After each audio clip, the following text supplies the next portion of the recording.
Hi friends, இது குட்டிமா நாவல்ஸின் முதல் கதை.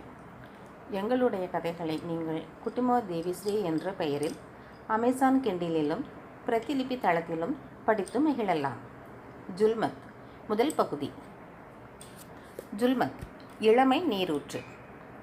உலகம் முழுவதும் என்ற தனது மாபெரும் இச்சையை பூர்த்தி செய்து கொண்டிருந்தார் மாவீரர் அலெக்சாண்டர்.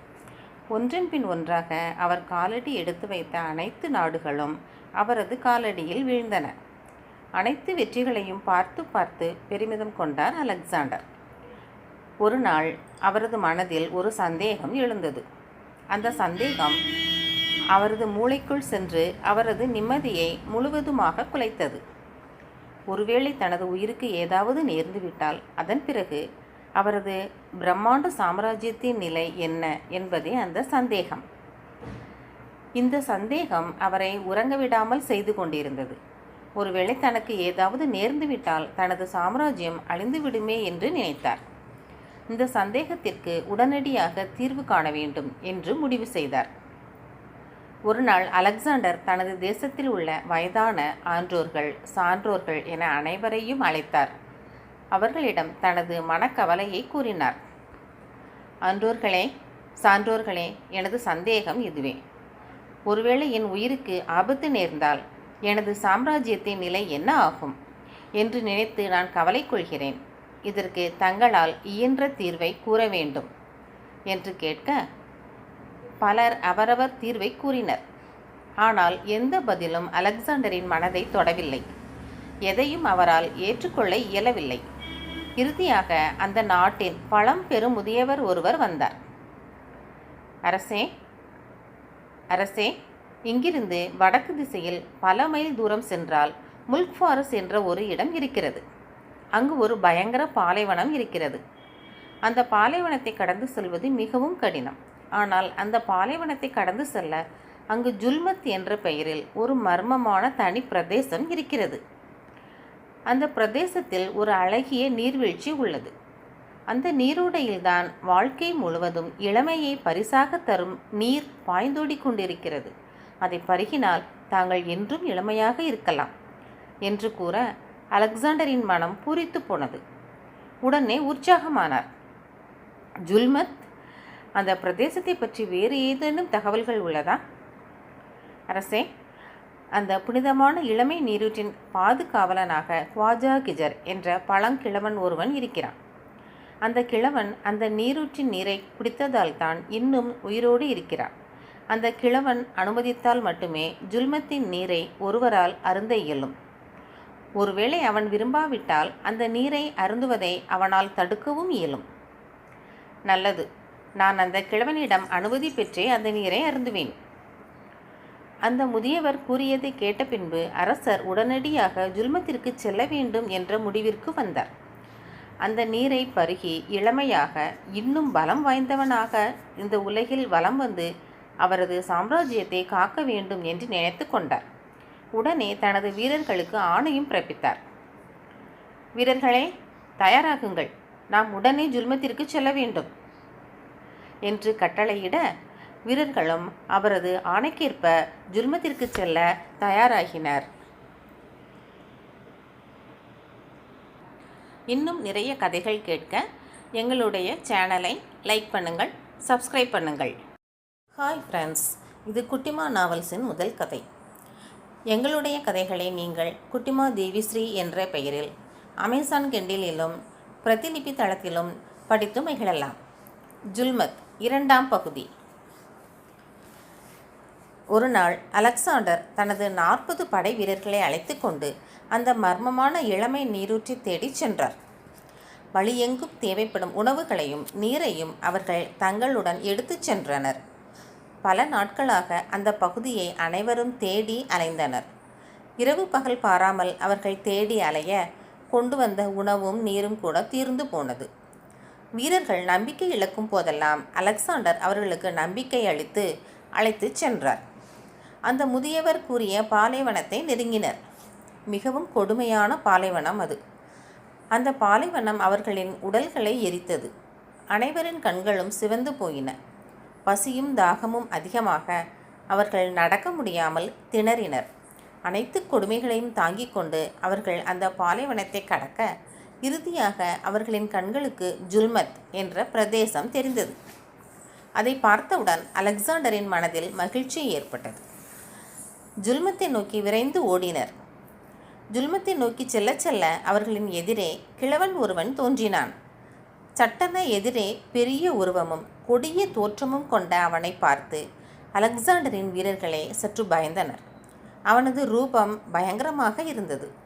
அந்த கிழவன் அவர்களின் அருகில் வந்து நின்று கடுமையான குரலில், யார் நீங்கள்? இங்கு எதற்காக வந்தீர்கள் என்று பயமுறுத்தும் குரலில் கேட்க சற்றும் சலனமின்றி பதில் கூறினார் அலெக்சாண்டர். நான் யூனான் தேசத்து அரசன் அலெக்சாண்டர். நான் இளமை நீரூற்றை தேடி வந்துள்ளேன். தாங்கள் இந்த பிரதேசத்தைச் சேர்ந்தவரா? தங்களால் எங்களுக்கு வழிகாட்ட இயலுமா என்று கேட்க அந்த கிழவன் சற்று யோசித்து பின் பதில் கூறினான். இதோ இந்த வழியில் சென்றால் அந்த இளமை நீரூற்றை அடையலாம். நான் தான் அந்த நீரூற்றின் பாதுகாவலன் என்று கூறி திசையை கை காட்ட அந்த திசையை பார்த்தார் அலெக்சாண்டர். அந்த கிழவனுக்கு மிகவும் மரியாதையுடன் வணக்கம் செலுத்தினார். பிறகு, எனக்கு அந்த நீரூற்றின் அற்புத நீரை பருக தங்களின் அனுமதி கிடைக்குமா என்று தாழ்மையாக கேட்க அந்த கிழவன் மகிழ்ந்து, நிச்சயமாக, நல்ல விஷயம், வாருங்கள். நீரூற்றின் அற்புத நீரை பருகி பல ஆண்டுகள் இளமையாக உயிர் வாழுங்கள் என்று அனுமதி அளித்தார். அலெக்சாண்டர் அந்த கிழவனுக்கு நன்றி தெரிவித்துவிட்டு தனது படை வீரர்களுடன் அந்த கிழவன் கை காட்டிய திசை நோக்கி சென்றார்.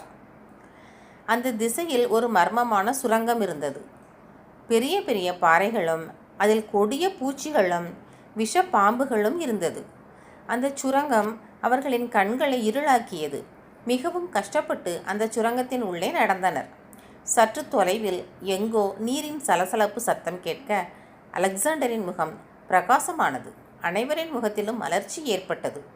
அந்த சலசலப்பு சத்தம் கேட்ட திசையில் வேகமாக நடந்தனர். இருள் சூழ்ந்திருந்த அந்த சுரங்கத்தின் ஒரு பகுதியில் சிறிய வெளிச்சம் ஒன்றும் தெரிந்தது. அனைவரும் அந்த ஒளியை பின்பற்றி அங்கு வேகமாக சென்றனர். அங்கு நீர் முழுவதும் தகதகவென மின்னிக் கொண்டிருக்க பவித்திரமான இளமை நீரூற்று தென்பட்டது. அனைவரும் உற்சாக மிகுதியால் கத்தினர், கொண்டாடினர். இன்னும் நிறைய கதைகளை படிக்க எங்களுடைய சேனலை லைக் பண்ணுங்கள், சப்ஸ்கிரைப் பண்ணுங்கள்.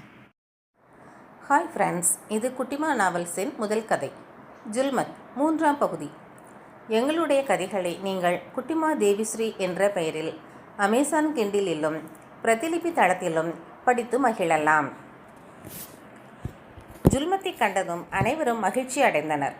அலெக்சாண்டர் தனது கையில் ஒரு கலசம் வைத்திருந்தார். அந்த கலசம் முழுவதும் நீரால் நிரப்பிக்கொண்டார்.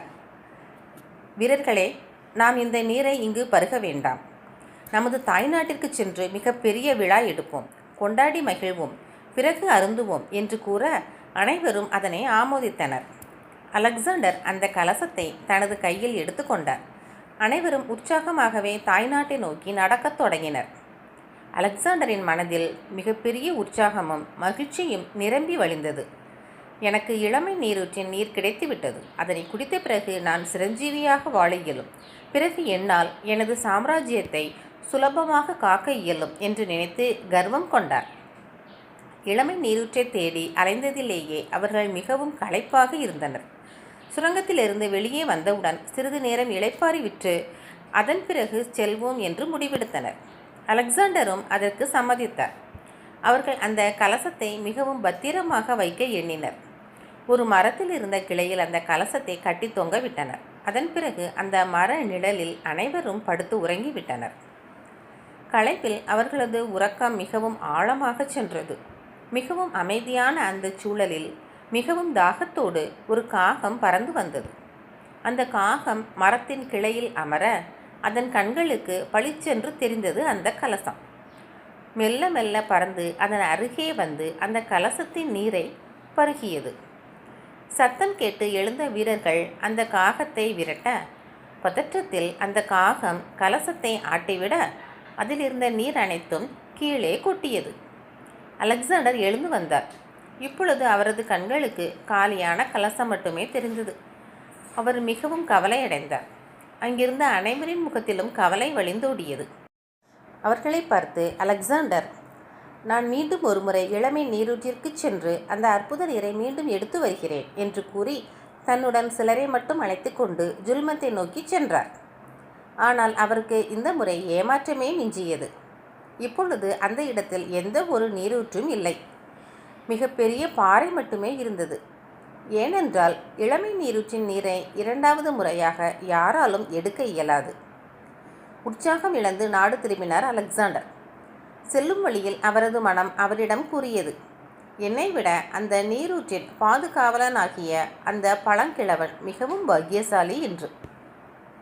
உலகத்தின் பல நாடுகளை வெற்றி கொள்ள முடிந்த அலெக்சாண்டருக்கு ஒரு குவளை நீர் கிடைக்கவில்லை. யாருக்கு என்ன கிடைக்க வேண்டும் என்பது இறைவனின் முடிவே. அதனை மாற்ற யாராலும் இயலாது. இந்த கதை என் முயற்சியில் எழுதப்பட்ட ஒரு மொழிபெயர்ப்பு கதை என்பதை தெரிவித்துக் கொள்கிறேன். இன்னும் நிறைய கதைகளை கேட்க எங்களுடைய சேனலை லைக் பண்ணுங்கள், சப்ஸ்கிரைப் பண்ணுங்கள்.